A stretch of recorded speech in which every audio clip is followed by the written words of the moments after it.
सभी को जय श्री कृष्णा।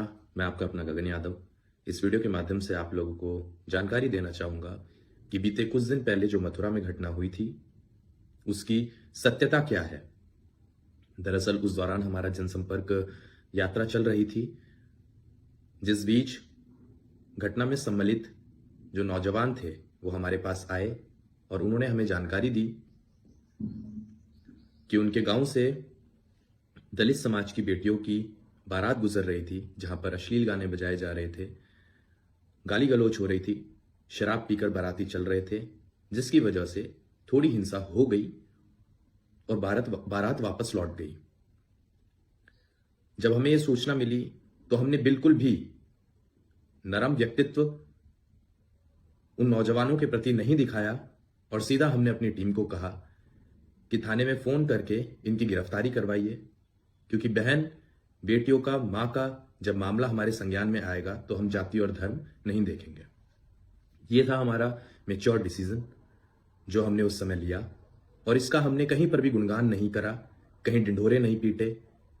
हमें बहुत लोगों ने ट्रोल किया कि अब गगन यादव क्यों चुप है, लेकिन हमने सोशल मीडिया पर आकर अपने आप को हीरो दिखाने का जरूरी नहीं समझा, बल्कि हमने तब भी यही सोचा कि किस प्रकार मामला सुलझ जाए और किसी भी तरीके से समाज में मतभेद और मनभेद पैदा ना हो।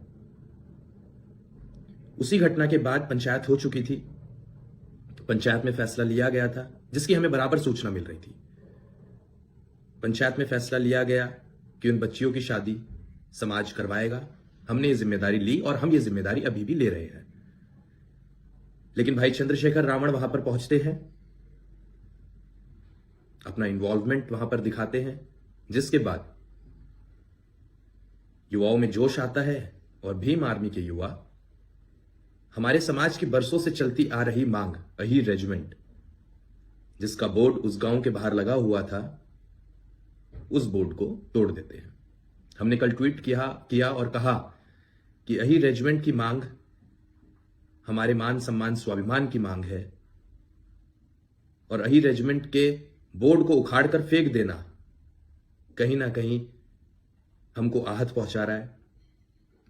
इसके बाद मैंने आज भी एक ट्वीट किया जिसमें मैंने यह कहा कि भाई चंद्रशेखर रावण होली के बाद अहीर रेजिमेंट का बोर्ड जो उनके कार्यकर्ताओं, उनके समाज, उनके साथियों द्वारा तोड़ा गया था, उखाड़ा गया था, उसे स्वयं आकर लगाएं और हम सम्मान के साथ अपनी दलित बहनों का विवाह कराने का जो रिस्पॉन्सिबिलिटी है, जिम्मेदारी है, वो लेते हैं। अब इन सब के बीच एक सामाजिक लड़ाई है जो मैं दोनों समाज के लोगों से कहना चाहूंगा। अगर चंद्रशेखर जी को ऐसा लगता हो या उनकी भीम आर्मी को ऐसा लगता हो कि हमारा नेता बड़ा है, लोकसभा में पहुंच चुका है, तो ये छोटे बड़े वाली लड़ाई कुछ समय की रहती है, वर्चस्व बदलता रहता है।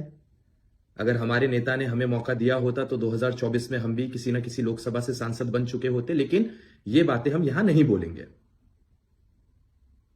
क्योंकि बात यहां पर सामाजिक है, राजनीतिक नहीं है। तो इस घटना को आप अगर राजनीति का रूप देना चाहते हैं और आपको ऐसा लगता है कि आप सांसद हैं तो आपके फैसले को ही स्वीकारा जाएगा, तो ये आपकी सबसे बड़ी भूल होगी। आपका सम्मान है, आपके समाज का सम्मान है और हमेशा रहेगा। हमें इस लड़ाई में इस बात का भी ख्याल रखना है कि मां बहन बेटियों का कोई धर्म नहीं होता, उनकी कोई जाति नहीं होती। वो तो उस रंग की तरह हैं जिस पानी में जिस तरीके से आप घोल देंगे वो वैसा ही रूप ले लेंगी।